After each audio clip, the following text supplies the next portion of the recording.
firstly, I'm very grateful to No Cold War Britain for inviting me. This is a very important issue to discuss and think about. I want to start with the return of David Cameron to government because it's both a reason for hilarity and for alarm. It's a reason for hilarity and laughter because it shows how narrow is the bench of the British rulers, so limited that they have to return to the old Bullingdon elite to fill their ranks. But it's also alarm because we should not forget that it was David Cameron who shone the green light for the destruction of Libya, not unlike the behavior of his predecessor, Tony Weapons of Mass Destruction Blair. These are dangerous people, and these kinds of people working for a class that cares little about humanity often do dangerous things. Now, what makes the Camerons of the world dangerous is that they are fighting tooth and nail to defend the indefensible. The structures of neocolonial authority no longer have the legitimacy that they once had. People in the global south, who since at least the 1990s have felt under pressure to bow down before the Group of Seven, have now produced a new mood, a new atmosphere that wants to put their national self-interest before the pretend global interest of the West. This new mood has been accelerated by the war in Ukraine and by the genocidal bombardment of the Palestinians in Gaza by the Israelis. After Russian troops entered Ukrainian territory, the United States and its NATO confederates were puzzled that the global South countries, even quite reliable allies, failed to condemn, actually not failed, refused to condemn Russia. New bold language emerged, words that had been buried for decades. South Africa's Minister of International Relations and Cooperations, Naledi Pandor, told the US Secretary of State, Antony Blinken, by the way, he was sitting right next to her, and she said to him that her country would not be bullied any longer. We are sovereign states, said Naledi Pandor. India's External Affairs Minister S. Jaishankar said that India wants Russia and Ukraine to get back to dialogue and diplomacy. We make judgments in foreign policy, he said, based on what we think are our long-term interests and what is good for the world. The idea of sovereignty is key here, as is the desire amongst these rising powers to no longer be instructed by Washington about their opinions. You know, this idea that why aren't they condemning? Tell them to condemn. Send Blinken on a tour of Africa to get countries to condemn. Sorry, Blinken, those days are over. More evidence of this desire for a less suffocating world has been in evidence during Israel's bombardment of Gaza. Two actions in the United Nations illustrate this mood. First, the UN General Assembly voted 187 to 2 with one abstention for the United States to cease its embargo against Cuba. Only the United States and Israel voted against the resolution, and only Ukraine abstained at a time when it was very clear that the United States is one of the main funders and diplomatic backers of the wars by Israel and Ukraine.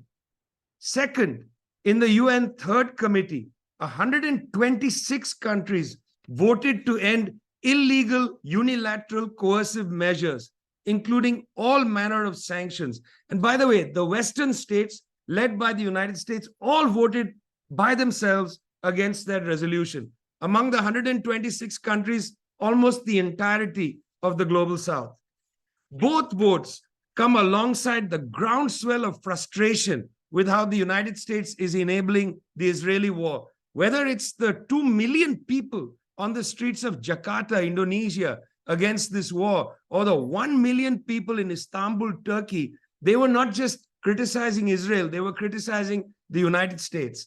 Just these two demonstrations, by the way, had 3 million people on the streets. Just in case people have not been following the demonstrations around the world, focused only on the demonstrations in the West, pay attention to what's happening elsewhere. Massive, massive demonstrations. The fragility of US power begins with the financial crisis of 2007, 2008, and the withdrawal of US forces from Iraq and Afghanistan. Go back and listen to Syed Hassan Nasrallah of Hezbollah's speech, the first speech he gave after this October 7th, where he talked about the fact the United States was defeated in Iraq and Afghanistan. And Nasrallah said, if you keep your 72 warships in the Eastern Mediterranean, when it suits us, we can sink them. Wow, what language. Haven't heard that kind of language in a long time. Afraid of the economic rise of the global South, led by China, the West has struggled to retain its power. It cannot marshal the necessary economic forces, largely because the Western elite has shrugged off its responsibility to pay taxes and contribute patriotically to their countries, and also because of the failure to drive an investment agenda both within the West and around the world. And those of you in Britain well know the cancellation of HS2 is a case in point. You cannot even build a train line in your own country. What are you going to help the rest of the world with? Therefore, the United States and its NATO allies, because they can't push an economic agenda, are attempting to use military force to overcome their decline in authority. What the West controls is the means of destruction. US military spending by itself is now at $1.537 trillion per year out of a total global military budget of $2.87 trillion. If you add to the US military budget, the budget of the NATO states, $381 billion US dollars, and the US dominated non-NATO military allies, Japan, South Korea, and so on, $234 billion, then the total US-led military bloc spends $2.15 trillion a year, or 75% of world military spending. Okay, let's now discuss who is the main belligerent in the planet, who is the real terrorist in the planet. 3/4 of military spending is the Western-led military bloc. Just for comparison, China spends only 10% of the world's military spending. That's 15 times less per capita than the United States. 15 times less per capita. And yet the US says it's China that is out here trying to create problems. Seriously, you'd have to have lost your mind to believe US propaganda. Global South countries are not keen on dividing the world into camps, but have instead said they want to build a collaborative agenda rooted in the UN Charter and multilateral institutions. It is the emergence of this attitude that has shaped the response of the Global South to, among other things, the violence by the Israelis against the Palestinians. No longer are these countries willing to be instructed by Washington on how to think. Men like Cameron know that the West is fragile. The West no longer fully controls finance, raw materials, and science and technology. What the West has is military force. What makes the West dangerous is that in this time of fragility, it uses this military power to try and hold on to its hegemony. Western countries would prefer to make the world like a devastated Libya than learn to collaborate as equals. Tacitus, the Roman scribe, described the battle of the Caledonians, the old Scots, their confederacy against the Romans.